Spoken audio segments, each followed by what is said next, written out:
Dan kali ini saya akan membahas mengenai presentasi, yaitu kali ini adalah saya akan mengangkat sebuah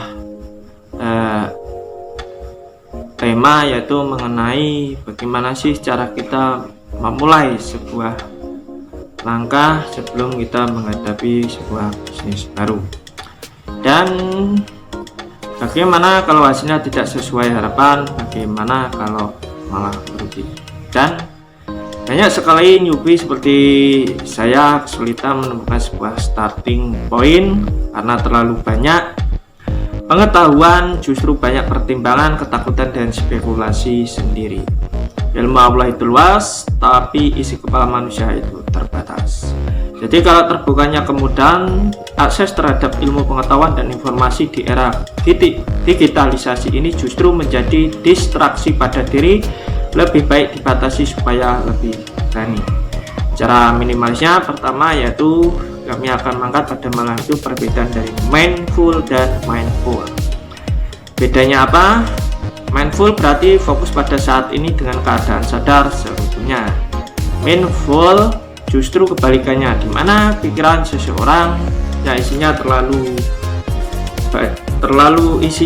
banyak, dan mindful membantu saya lebih mudah mengambil sebuah keputusan dari distraksi dengan spekulasi sendiri yang sebetulnya belum terjadi dan informasi berlebihan yang sebenarnya tidak saya butuhkan. Tindakan nyatanya gimana?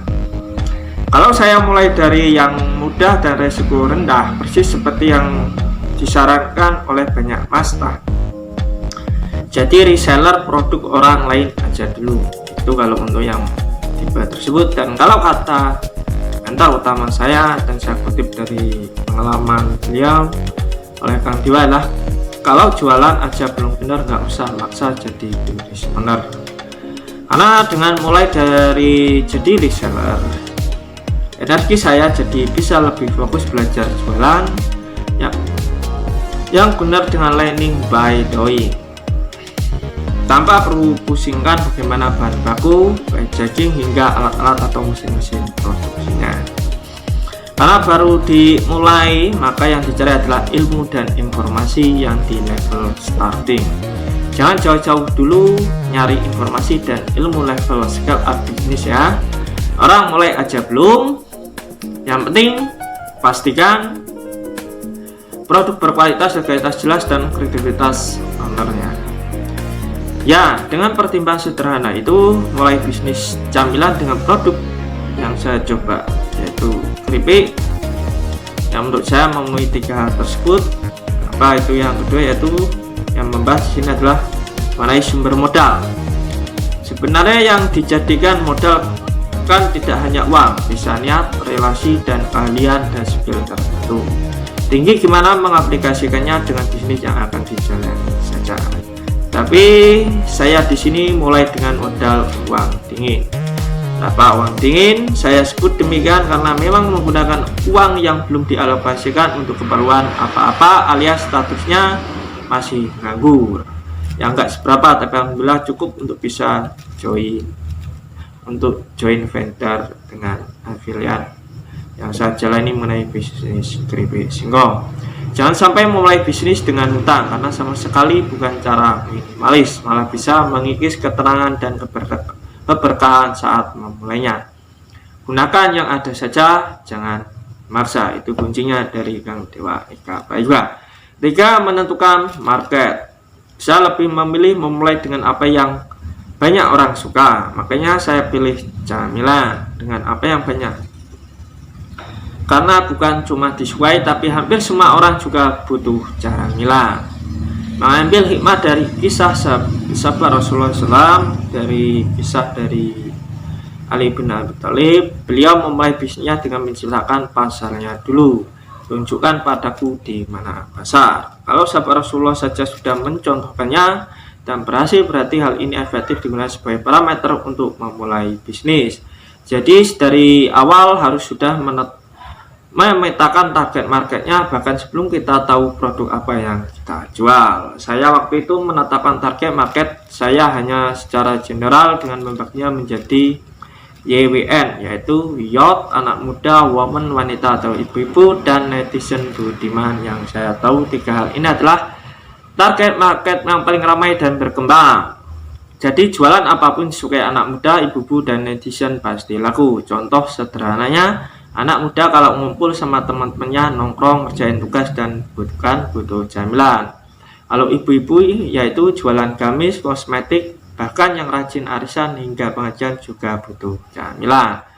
Mbak-mbak yang kerja kantoran sampai yang suka jalan-jalan pasti butuh camilan. Itu adalah marketnya. Nah, kalau netizen mau sama produk yang selain rasanya enak, juga kemasannya chatting buat diajak berselfie ria di sosmed mereka.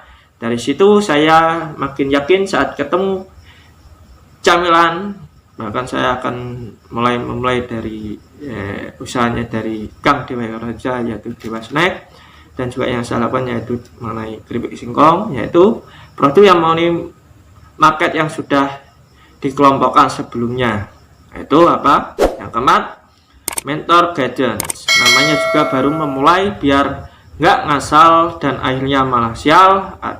Karena kita butuh mentor, ini penting supaya ada yang mengarahkan yang sudah berpengalaman. Alhamdulillah saya sangat bersyukur banget dirizkikan bergabung di mentor jago jualan di Kang Dewa Eka Baika, dan saya banyak hal yang bisa saya ambil ilmunya di sana. Itu aja yang bisa saya sampaikan. Semoga berbagi pengalaman ilmu yang saya pelajari di jago jualan, semoga rezeki semakin bertubi-tubi. Dan itu aja, karena